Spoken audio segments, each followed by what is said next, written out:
Democratic presidential candidate Pete Buttigieg is creating a documentary on his campaign. According to a report by Axios, crews have already begun filming and were at the first Democratic debate in Miami.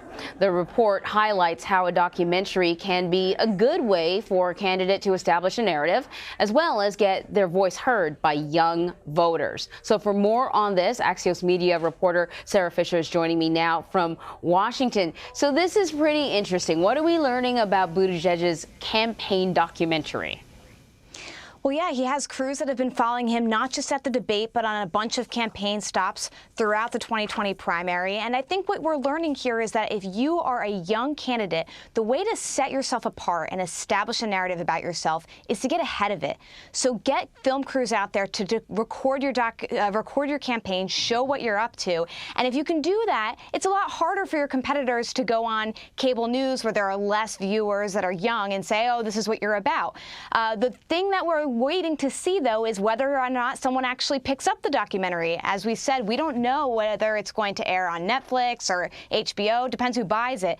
And I think what sources are telling us is it really just depends on the outcome of Buttigieg's campaign.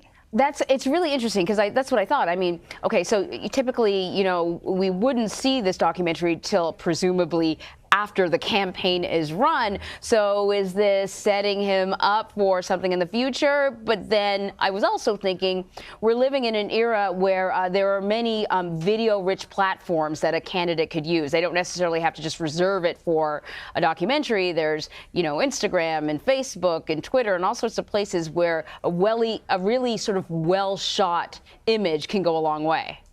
Yeah, I think that this will get picked up in some way, shape, or form. Look, even if Mayor Pete doesn't win, his campaign's still historic. I mean, he is an openly gay candidate, an openly gay veteran who is up in the polls and seems to have quite a nice lead alongside some of the other candidates. And so I think that no matter what, this footage will be used. But what's interesting here is that we in the past haven't had candidates be filmed documentary style throughout the campaign. This has been something that's been a little bit newer over the past few years. We saw HBO did this with Barack Obama.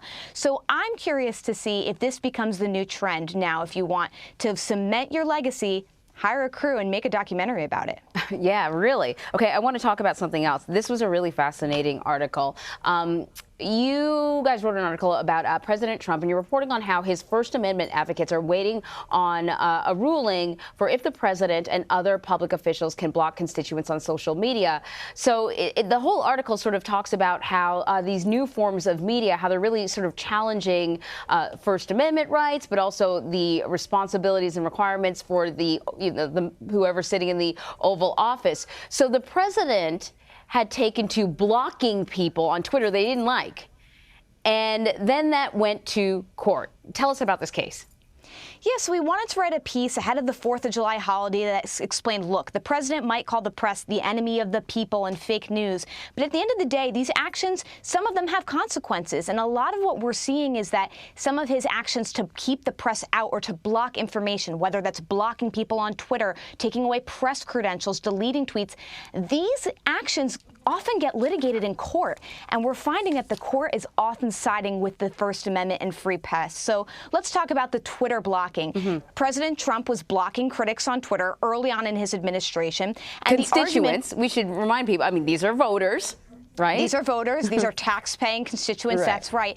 And what the argument being made here by First Amendment advocates is if you cannot block someone in a physical forum, meaning you can't kick somebody out of a town hall, then you shouldn't be able to do it online. And so what we've seen through trial cases and through other sort of appellate courts looking at this case is that it's likely that that's going to be the decision that holds up, that public officials, whether you're the president of the United States or you're the mayor of a small town, you cannot block someone on Twitter because of a view that they have that doesn't necessarily align with yours.